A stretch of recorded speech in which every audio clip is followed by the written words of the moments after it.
You know, they got a saying in the city. You're never really untouchable until you're dead.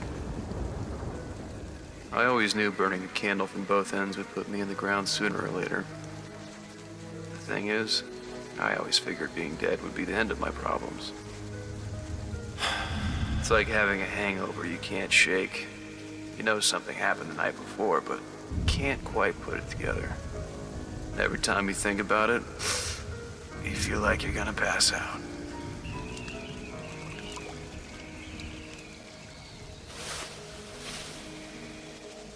Huh.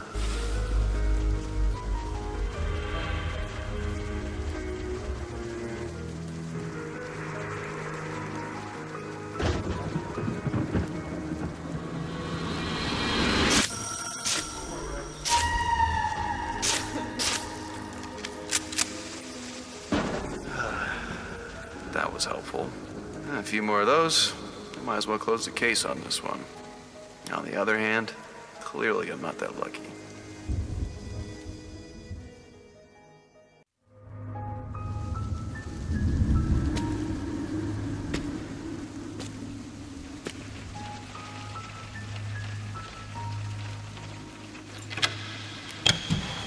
Never did read much into this God stuff.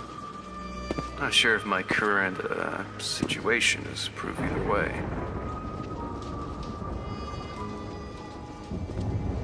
At this point, couldn't hurt.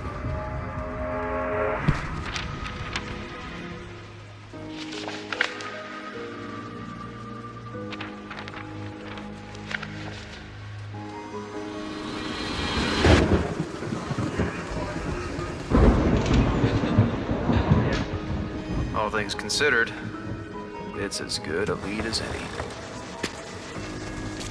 I get the feeling this is going to be a long night.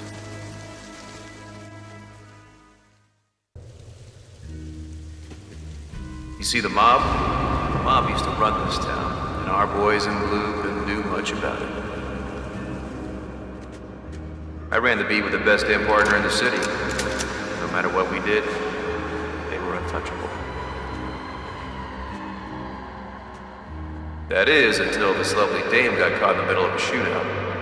Poor thing. Turns out she was engaged to a political up-and-comer.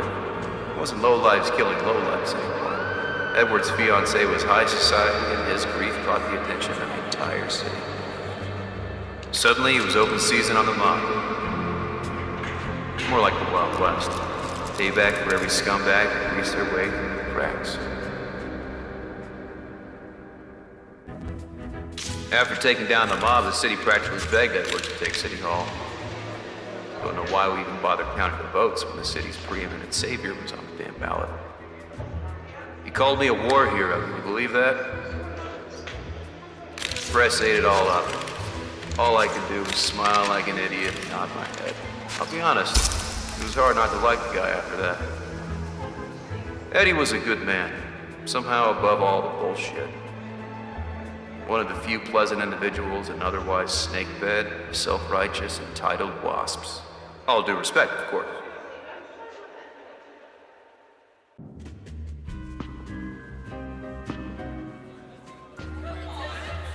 For Edward's sake, I tried my best not to ruffle too many feathers. But then, there was Frank.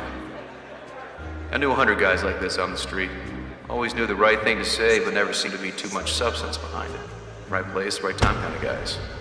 And Frank found himself riding Edward's coattails all the way up to the deputy mayor. Kitty Sternwood. She had the looks and the last name to do whatever she wanted. I had no business talking to a girl like that, but I was too drunk to know any better or care for that matter. I'd be lying if I said I was a gentleman that night. She was something else. The only problem was, she was seeing someone else. Edwards. Spent as much time here as I did on the beat with one hell of a partner, Sam. He showed me the ropes and I put a little pep in his step. Kind of a father-son thing. Even called him Pops a couple times. Then he'd ramble on about not being that old or how back in his day, When things with Kitty started heating up, I kept Sam out of it. I figured he didn't need to know. But maybe things would have been different if he did. We both should have gotten the star treatment from the mayor, but if Sam had any complaints about being left out of the spotlight, he sure didn't show it. After what we went through, he said it was my time to live a little.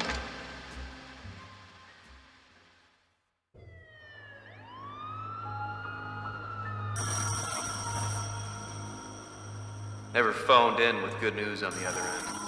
No one ever called to say, everything's great out here, keep up the good work, fellas. Yeah, I remember now. Sure wish I didn't.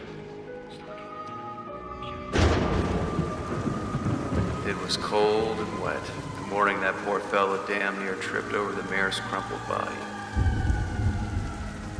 The most beloved man in the city had been tossed from a rooftop like garbage. And the people wanted justice.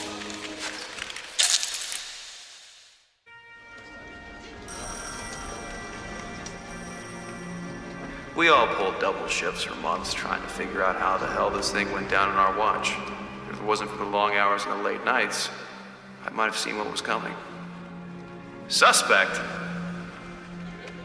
Look, I'm no hero, but I'm not going to sit back and be called a criminal. Motive.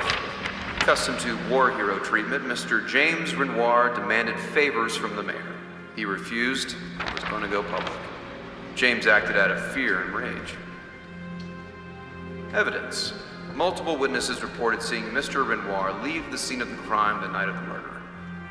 Okay, that I wasn't ready for. That night I was a suspect, but by morning the press might as well have had their conviction. At that point, the chief didn't have much choice in the matter. I was placed under house arrest for the remainder of the investigation. It wasn't until things settled down when I realized I hadn't seen Kitty since the murder. Did she think I was guilty too? She couldn't make sense of it this way or that way. And despite our situation, she still had feelings for Edwards. Blamed herself. Typical. When she left, I knew that was it. It was only then that I knew I had nothing left.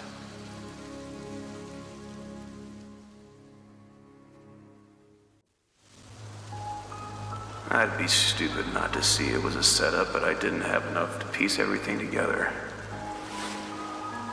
I had to be out there, doing real casework that ends with the right suspect.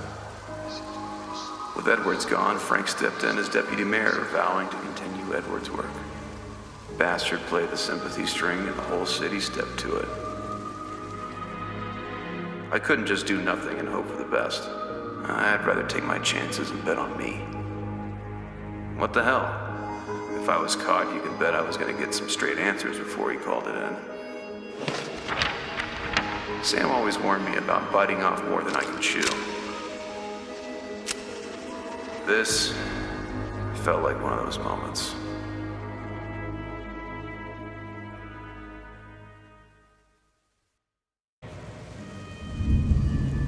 I understood Frank and I never got along, but why off the big guy in the first place?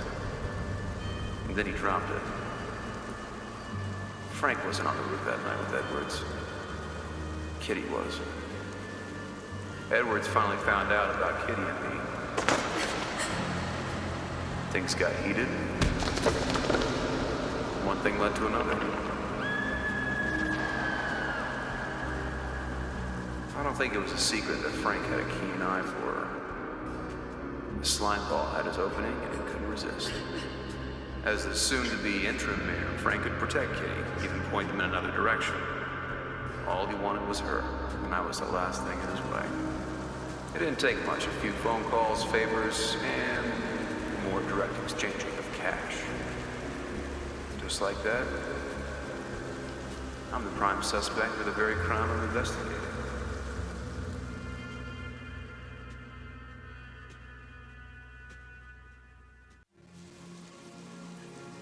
Now it made sense why he brought me here.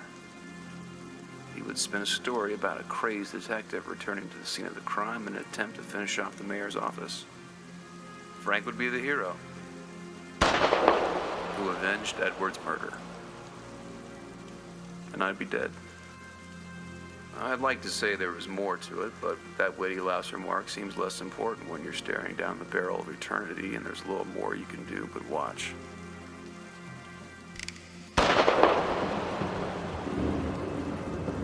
It's strange. As I lied there, the only thing that could come to mind was smoking with Sam after a long shift.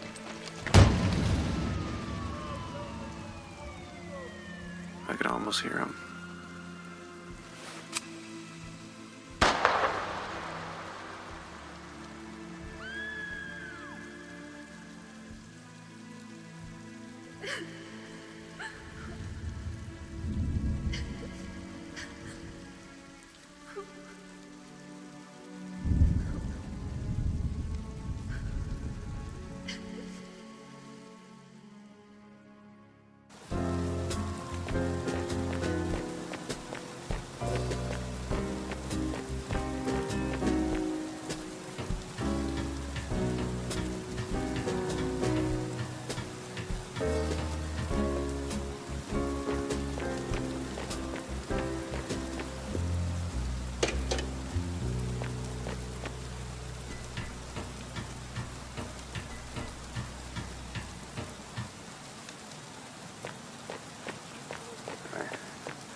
Why are we back here? Look, if what you said is true, then there's something here that we missed. I just can't quite understand why you brought me. It's hard enough as it is with both Edwards and James gone. Asking me to come back here is just... I understand, Miss Sternwood, but you came to me. You wanted to clear James's name, said it was the right thing to do. It is. I just don't know how much help I can be. I told you that Frank pinned Edward's murder on James to get him away from me. And if you had come to me sooner, maybe James... I don't know. Maybe things would have been different. Look, I'm sorry, Miss Sternwood. I was hoping bringing you back here might knock something loose. Something we missed. Let's just get you home.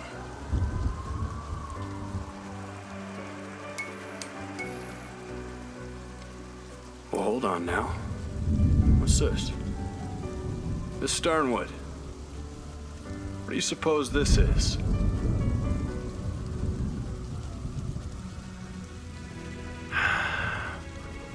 Case closed.